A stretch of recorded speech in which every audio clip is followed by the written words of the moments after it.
Hello, everybody. Just did my March MRI. Last time this brain got scanned, it was back in December, and it was a Christmas gift that I will never ever forget. See, I just came back from the MRI to the point where I'm taking off my registered sticker, and I still have my bracelet on from getting checked in. So what happened with this MRI? I know you're wondering. If you remember back, or you're a frequent watcher of my videos, back in December, we had the greatest news I could have received. Like I just said, my scan is as healthy as we could see it. You can't see any tumor regrowth. After those 12 months of chemotherapy, the 3 months off of recovery worked. Today, the same exact situation. We could not be more grateful for what we saw today, what we learned today, and what is the result of all of my continued hard work and effort, especially as I have been fighting SIBO. If you remember or know about this, this is small intestinal bacteria overgrowth. So I've been following this low FODMAP diet that I'm getting to wrap up here this weekend, and taking all these herbs and treating my body with so much caution. So if you remember, I've been at this. I also am somebody who loves to work and try hard and fully executes in everything I do. I'm an overachiever by default, unfortunately. And what we learned in addition to this MRI is that I have been struggling with a high level of fatigue, a high level of anxiety.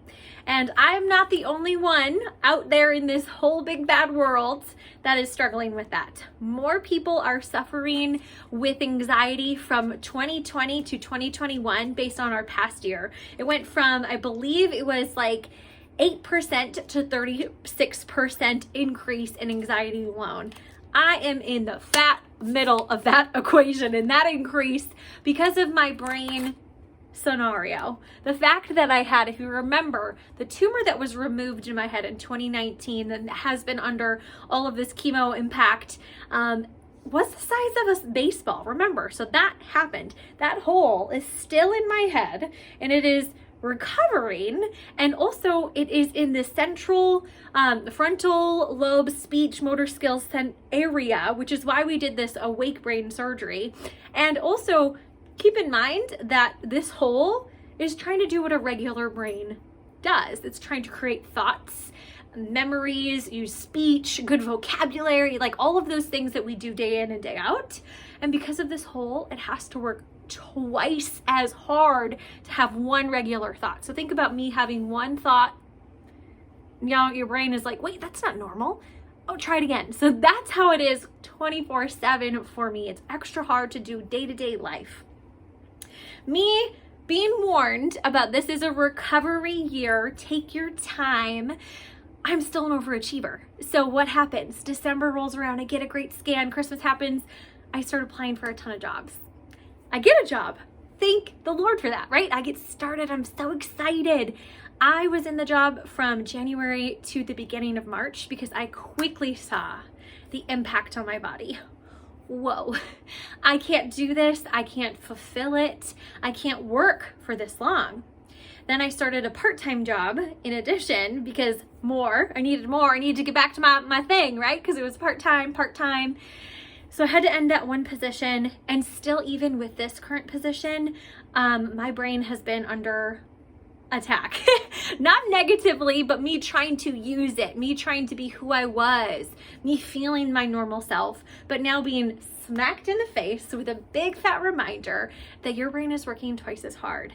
Your 8-hour days need to be now closer to a 4-hour day. That's not necessarily as accurate as it could be, but I need to stop putting as much in as I have been so that my body can continue to move forward in this direction. Let's continue to see these scans without any tumor regrowth due to stress in my life that I am creating. And really, here is a real life living situation that I haven't shared with the public yet. I actually had a very mild seizure, and whenever I say seizure, It wasn't a full seizure where my body twitched or I lost the ability, but what my body was demonstrating, which is what I needed to know, is that I had so little energy that I stopped being able to physically move. My brain was still active. I still had conversation with Davis, but I was unable to physically carry myself throughout the house because what I did was I used too much energy with too little ability to recover. And what I was seeing and witnessing and experiencing because of this is when my body is pushed to that level, my body takes extra long to recover. So after one terrible day of too much stress, my body shut down. It took me at least 2 to 3 days to recover from that. And I have to continue to create this. So remember when I asked you guys, if you follow along on my Instagram or my Facebook, in the story, I asked which type of topic would you guys like me to cover a little bit more details on.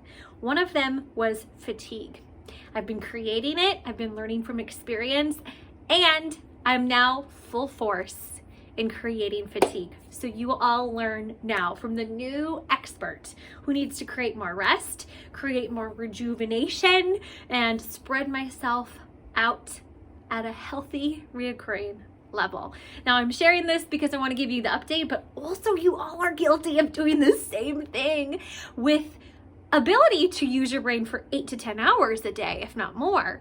But I need to settle down, recover, so I can live longer, healthier and happier. And so can you. So stay tuned for more advice, but celebrate with me with the great result that we got from today's scan. Heck yeah!